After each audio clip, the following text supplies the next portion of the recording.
Good evening guys. मैं आज आपको बताऊंगी पिछले वीडियोस में हमने सेल ऑर्गेनेल्स के बारे में पढ़ा था और ये कुछ थोड़ा पार्ट रह गया था, मैं आपको इसमें कंप्लीट कर दूं। तो गाइस सबसे पहले हम पढ़ते हैं cytoskeleton.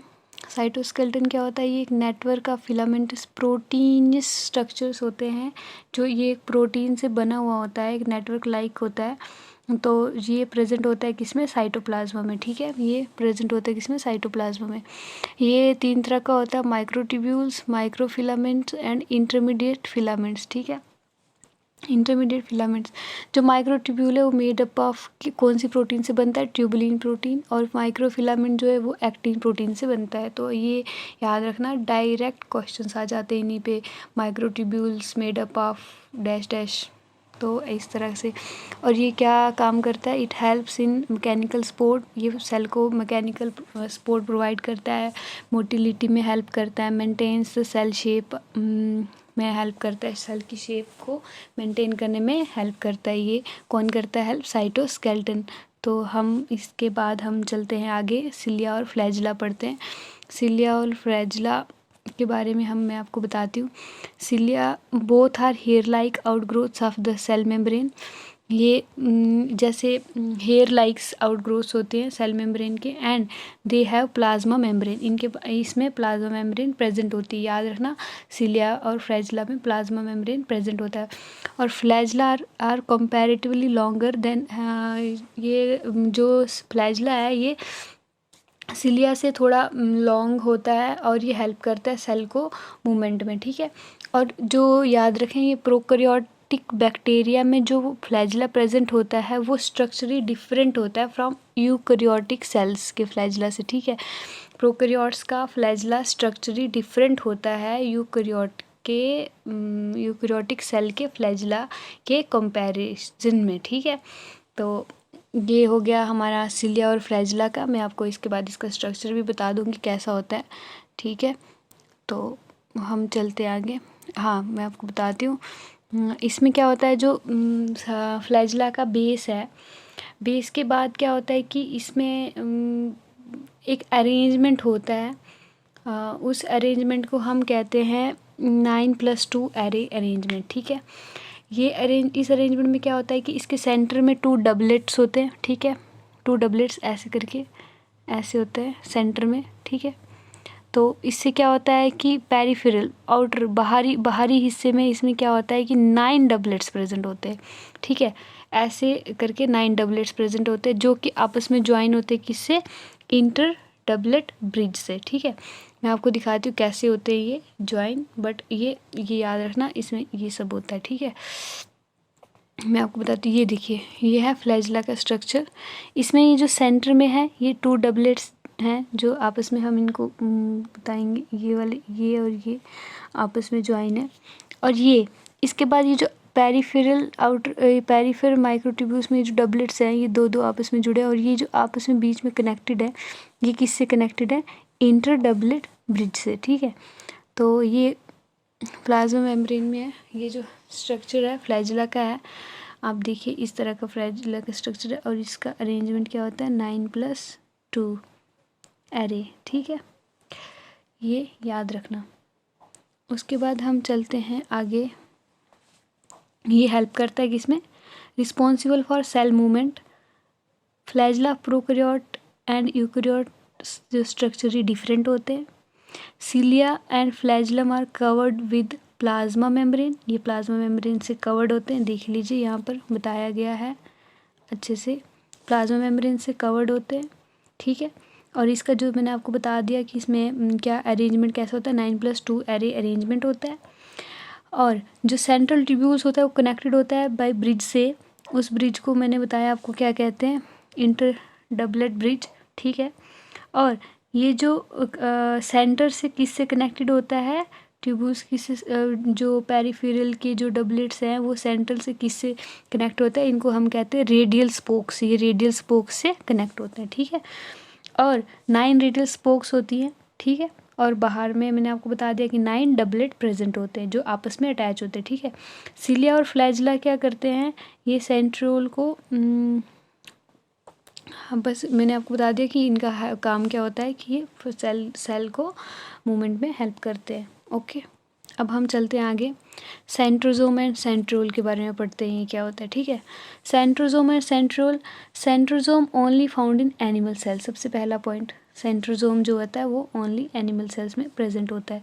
Centrosome is an organelle usually containing 2 cylindrical structures called centriole. इसमें 2 सिलेंड्रिकल स्ट्रक्चर्स होते हैं, उसको हम सेंट्रोल कहते हैं। सेंट्रोल में क्या होता है कि लैक्स मेम्ब्रेन। ठीक है, सेंट्रोजोम में सेंट्रोल होता है और वो लैक मेम्ब्रेन। ठीक है, उसमें मेम्ब्रेन प्रेजेंट है। इसका अरेंजमेंट कैसे होता है, 9+0, 9+0 इसका अरेंजमेंट होता है। मैं इसका भी स्ट्रक्चर दिखाऊंगी।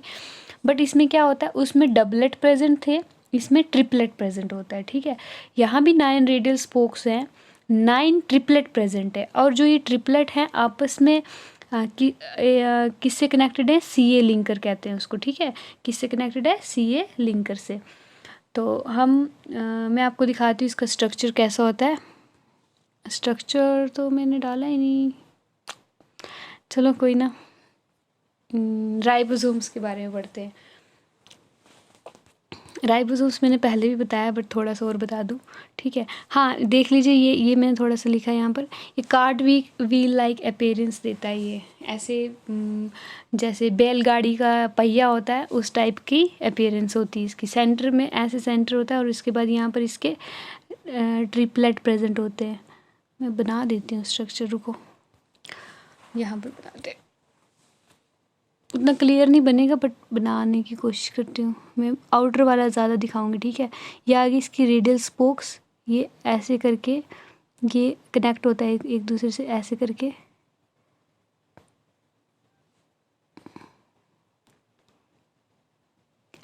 ये 9 होते हैं, ये आपस में ऐसे कनेक्ट है।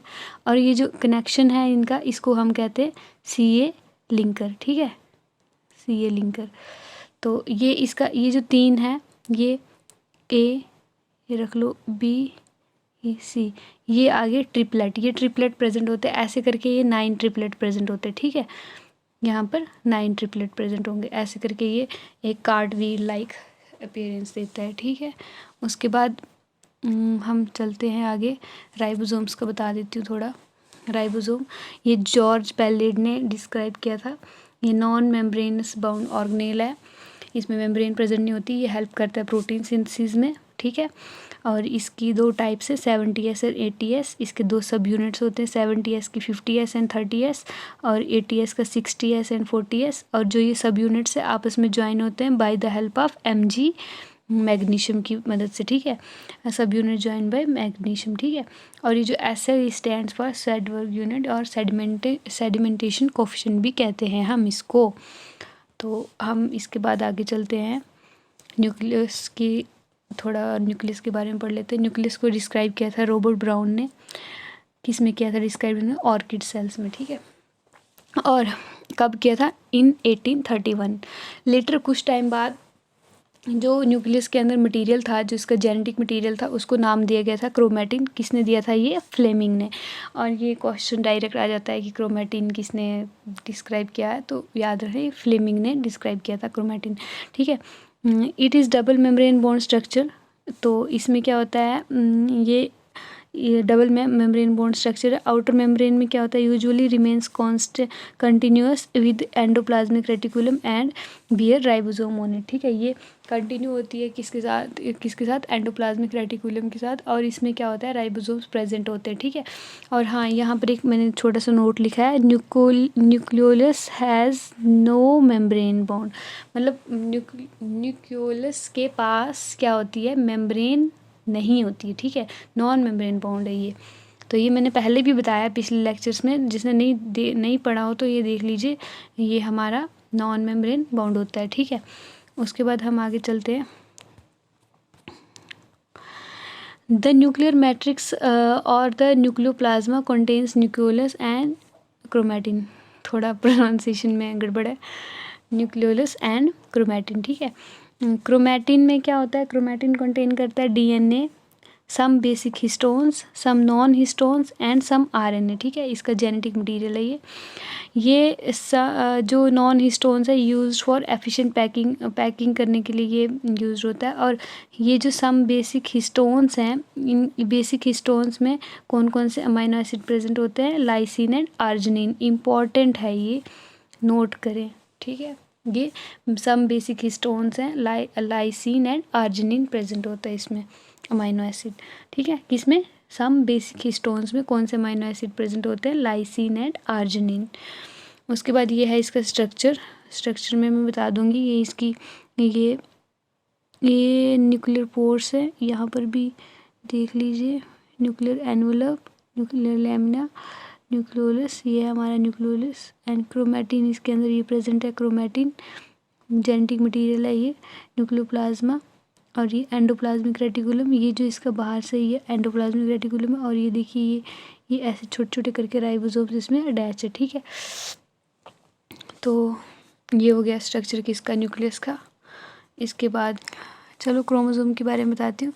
क्रोमोसोम में क्या होता है कि 2 सिस्टर क्रोमेटिड एक दूसरे के साथ ज्वाइन होती हैं। जो उनका ज्वाइनिंग पॉइंट है उसको हम सेंट्रोमियर कहते हैं। ठीक है, जहाँ पर वो ज्वाइन होती हैं उसको हम सेंट्रोमियर कहते हैं। काइनेटोकोर में क्या होता है? डिस्क लाइक स्ट्रक्चर है ये। It helps in attachment to spindle fibres.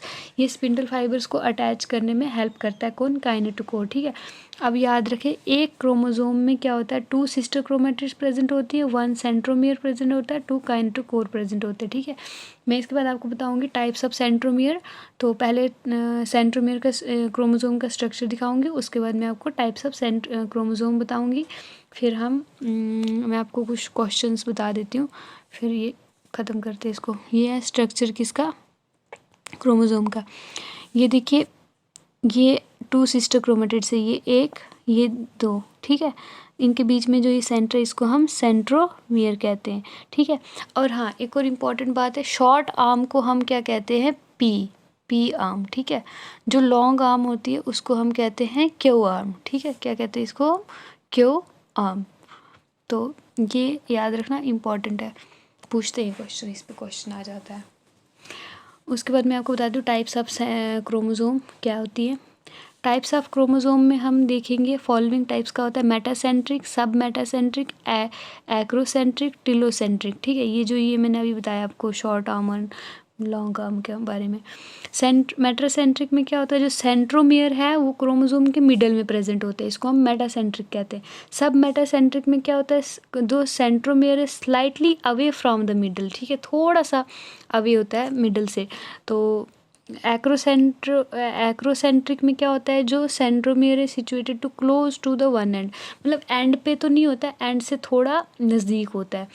तो यहाँ ये थोड़ा सेंटर से, जो सब मेटासेंट्रिक है सेंटर से थोड़ा सा मतलब एंड की तरफ होता है। और जो ये एक्रोसेंट्रिक है इसमें एंड पे नहीं होता बट एंड से थोड़ा सा पहले होता है। ठीक है, और टिलोसेंट्रिक में सेंट्रोमियर बिल्कुल एंड पे होता है, टर्मिनल पोजीशन पे होता है। ये इसको पहचानने के तरीके हैं और ये नेमिंग पे क्वेश्चन आ जाता है। ठीक है, उसके बाद मैं आपको दिखाती हूँ इनके स्ट्रक्चर्स। ये देखिए ये सेंटर में प्रेजेंट है मेटासेंट्रिक, थोड़ा सा सेंटर से दूर है तो सब मेटासेंट्रिक। ये बिल्कुल एंड के नज़दीक है एक्रोसेंट्रिक, ये बिल्कुल एंड पे सेंट्रोमियर प्रेजेंट है तो टिलोसेंट्रिक। ठीक है, ये ऐसे करके हमें डिस्ट्रीब्यूशन के लिए आ जाता है, तो हमें बताना पड़ता है कौन सा किसका नाम क्या है। ठीक है, इसके बाद मैं आपको बताऊंगी कुछ माइक्रो बॉडीज़ भी है। माइक्रो बॉडीज़ के बारे में, many membrane bond minute vesicles called micro bodies contains various enzyme. Micro bodies enzyme contain करती हैं जो कि प्रेजेंट होती हैं किसमें? बोथ एनिमल एंड प्लांट्स में माइक्रो बॉडीज़। ठीक है, माइक्रो बॉडीज़ का नाम बता देती हूँ। एक पेरिसोम है जो कि पर ऑक्साइड मेटाबॉलिज्म में हेल्प करता है और फोटो रेस्पिरेशन में हेल्प करता है। और ग्लाइकोक्सिसोम है जो कि फैट को कन्वर्ट करता है किसमें? स्टार्च में। ठीक है, ग्लूकोज में। ठीक है, और ये प्रेजेंट होता है इन ऑयल सीड्स, जो ऑयली सीड्स होते हैं उनमें ये प्रेजेंट होता है, फैट को कन्वर्ट करता है किसमें? स्टार्च में। ओके, उसके बाद में इसका मैंने आपको फंक्शन बता दिया माइक्रो बॉडीज़ का क्या है। उसके बाद मैं कुछ क्वेश्चंस बता देती हूँ कि जो आए हुए हैं प्रीवियस ईयर में। तो ये देखिए सबसे पहला question, which one of the following structure between two adjacent sales is an effective transport pathway. हमें इसमें से बताना है कि ऐसा कौन सा स्ट्रक्चर है नीचे दिया हुआ कि जो दो सेल्स के बीच में प्रेजेंट होता है और इसमें क्या होता है, एक दूसरे सेल में ट्रांसपोर्ट होता है। वो मैंने आपको बताया था पहले लेक्चर में शायद, प्लाज्मोडेस्माटा। ठीक है, प्लाज्मोडेस्माटा। ये देखो क्वेश्चन आया है 2010 में। सेकंड क्वेश्चन है विच one of the following has its own DNA. इसमें से हमें सारे पढ़ के हम बता सकते हैं कि किसके पास अपना डीएनए प्रेजेंट होता है। तो दिख रहा है सामने, माइटोकॉन्ड्रिया। ठीक है, माइटोकॉन्ड्रिया के पास अपना डीएनए होता है। उसके बाद हम चलते हैं नेक्स्ट क्वेश्चंस हैं which one of the following is not considered as a part of endomembrane system. Endomembrane system कौन सा नहीं है? हमने गोल्गी कॉम्प्लेक्स भी पढ़ा था, वैक्यूल भी पढ़ा था, लाइसोसोम भी पढ़ा था। हमने क्या नहीं पढ़ा था? पेरोक्सीसोम। ठीक है, पेरोक्सीसोम अभी मैंने आपको बताया क्या होता है। तो ये एंडोमेम्ब्रेन सिस्टम का पार्ट नहीं है। Ribosomal RNA is actively synthesised in किस में होता है? न्यूक्लियोलस में। राइबोसोमल अभी मैंने बताया था किस में होता है थोड़ी देर पहले, 2012 में ये क्वेश्चन आया हुआ है। नेक्स्ट पे चलते हैं। Which one of the following structure is an organelle within an organelle. ऐसा कौन सा स्ट्रक्चर है जो कि खुद ऑर्गेनेल है और वो किसी और ऑर्गेनेल में प्रेजेंट होता है? Organelle within an organelle, वो है हमारा राइबोसोम। ठीक है। The chromosome in which centromere is situated close to one end are.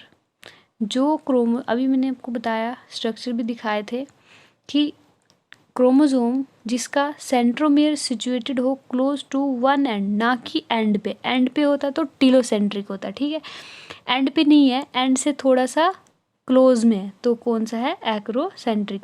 ये आ जाएगा मिडल से थोड़ा अवे, ये आ जाएगा बिल्कुल मिडल पे। ठीक है, उसके बाद हम चलते आगे। ये भी क्वेश्चन मैंने अभी आपको बताया था। Short arm and long arm को हम क्या कहते हैं? देखिए, एम नहीं, पी एंड क्यू। पी को हम शॉर्ट आर्म कहते हैं, क्यू को हम लॉन्ग आर्म कहते हैं। तो जिस सीक्वेंस में पूछा है उस सीक्वेंस में आंसर यही है। ठीक है, उसके बाद ये क्वेश्चन है, ये भी मैंने बताया आपको। A cell organelle containing hydrolytic enzymes. ऐसा कौन सा कौन सी सेल ऑर्गेनेल है जिसके पास हाइड्रोलिटिक एंजाइम्स होते हैं, जो हर एक चीज़ को डाइजेस्ट करने का, वो मैंने बताया था 40 हाइड्रोलिटिक डिफरेंट तरह की हाइड्रोलिटिक एंजाइम्स होती हैं। कौन सा होता है? वो हमारा लाइसोसोम। ठीक है, तो लाइसोसोम के पास 40 डिफरेंट हाइड्रोलिटिक एंजाइम होती है जो कि डाइजेस्ट करने में हेल्प करता है किसी भी सेल को, किसी भी चीज़ में। ठीक है, thank you guys for watching my video.